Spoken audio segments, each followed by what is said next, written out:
নমস্কার, আমি সঞ্জয় রয়েছি আপনাদের সঙ্গে। আপনারা দেখছেন এসপিএস মিডিয়া। এই মুহূর্তে আমরা রয়েছি বীরভূমের সিউড়িতে এবং আমরা দেখছি প্রায় 9টা বেজে গেছে।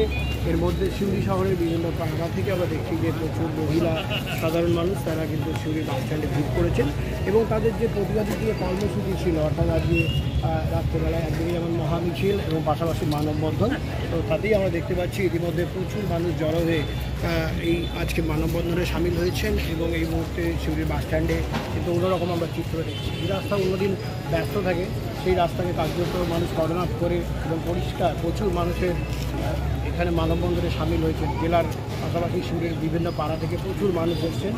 একদিকে যেমন বয়স্ক থেকে শুরু করে সবাই রয়েছেন, বাচ্চারা রয়েছেন, মহিলারাও রয়েছেন এবং সবাই চাইছেন যে আজিকারের যে ঘটনা এবং তার পরবর্তী সময় সুপ্রিম কোর্টে যে হিয়ারিং চলছে এবং যে বিচারের মাধ্যমে একটা প্রকৃত সাজা হোক এবং যে বা যারা এই ঘটনার সঙ্গে যুক্ত তাদেরকে সামনে আনতে হবে এবং তাদের সাজা দিতে হবে।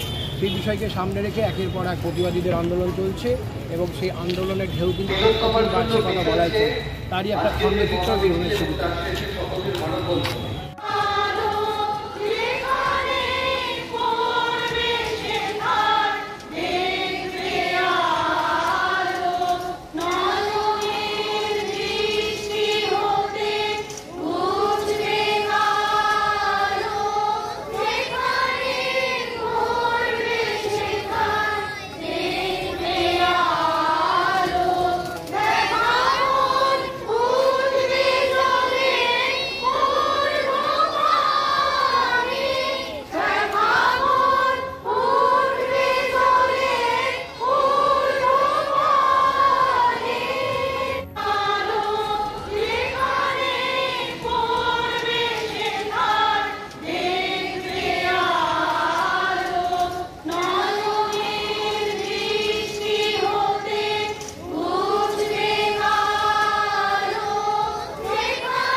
দাবিতে আজকে এই মিছিল চলছে, চলবে, আজকে এই মিছিল